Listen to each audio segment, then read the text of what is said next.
You guys are not happy I'm messing around in here, are you?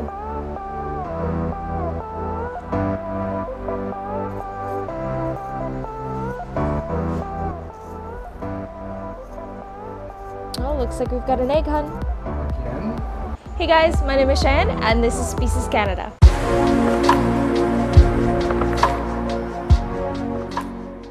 Hey guys, welcome back. Today let's chat about one of my favorite Asian rat snakes. They're a smaller snake species with huge personalities and even better looks. The species we're covering today is bamboo rat snakes, as most hobbyists call them, but they also go by an array of different common names as well. Thai racers, red trinket rat snakes, and red racers. They're best identified by their scientific name though, which is O.p.coxi. They're a small, brightly colored colubrid that come from northern and western Thailand. One can only assume that the bright red that decorate their bodies is an attempt to mimic the coral snakes in the genus Caliophis, some of which live in the same areas as O.p.coxi. This species of snake was one of the first colubrids that we ever kept. We currently have a small breeding group that we hope we can showcase for you guys and maybe get some cool feeding shots. Right down here is one of our adult females. She's in a 28 quart tub currently.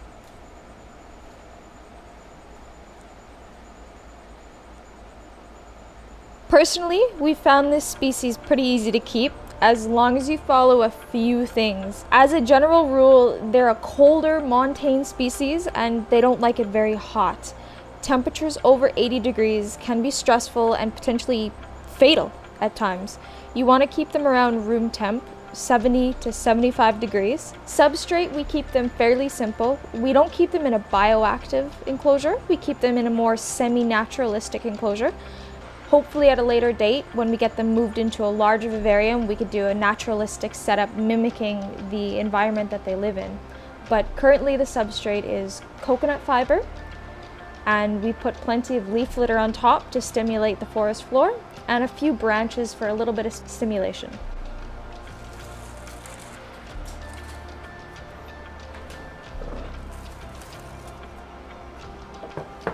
We'll just move some stuff around so you guys can see her.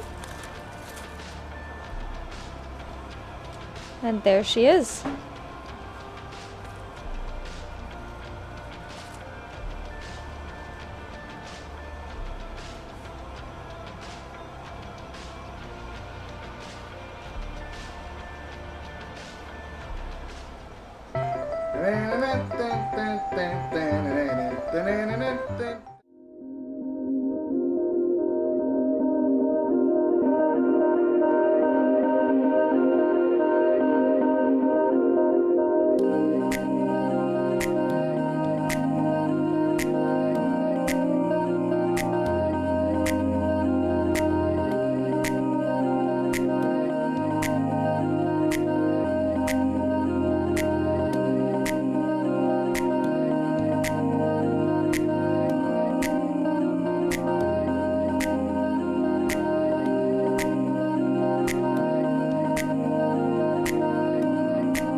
So right here we've got an adult mouse, and let's see if she's interested.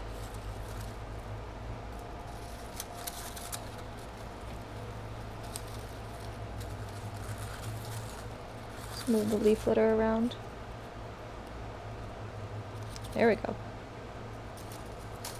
Yep.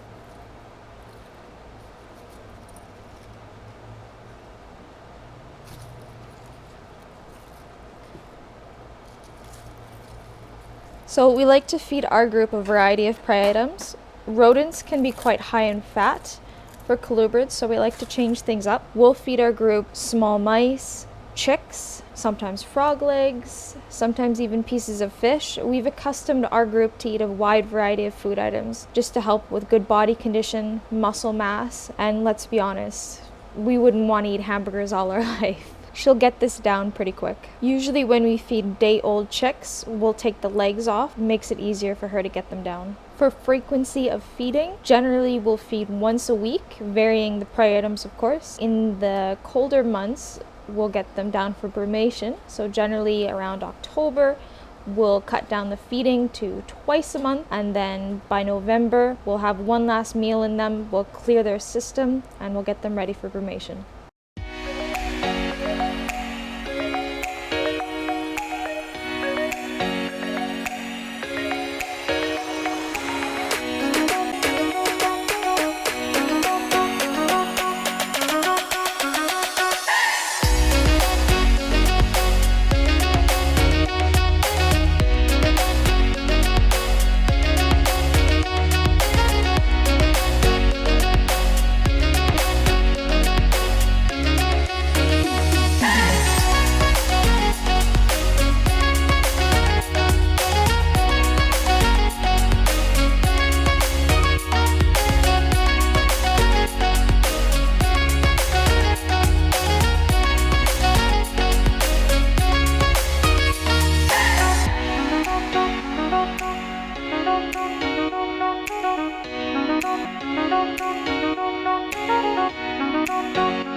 This is a younger female. Usually these guys get a really bad rap when it comes to temperament. People say they're skittish, they're wild, they bite a lot. I've found that to be partially quite untrue, at least with the individuals that I've worked with. All of our animals are quite calm, they're quite easygoing, and as you can see, they're not exactly flighty.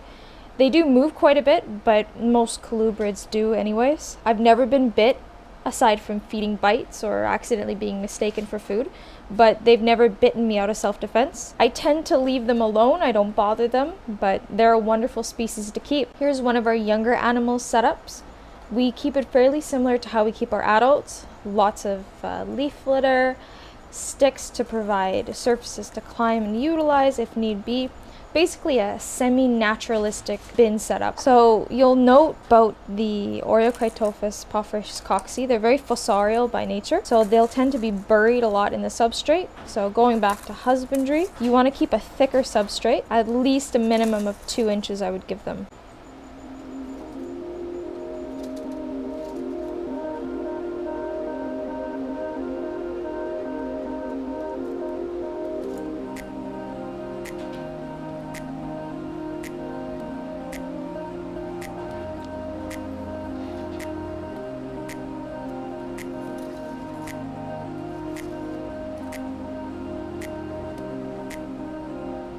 So do we recommend them for the beginner or even intermediate hobbyist?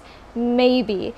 These snakes make beautiful, striking, and vibrant pets as long as you follow specific guidelines. So to recap, you don't want to keep these guys too hot. These guys prefer temps around 70 to 75 degrees, and you want to avoid temperatures over 80. You want to keep these guys slightly humid, between 60 to 70% ambient humidity. Nice thick substrate. These guys are very fossorial by nature, and they're going to utilize at least 2 to 3 inches of substrate. As with most animals, a varied diet is best for long-term health.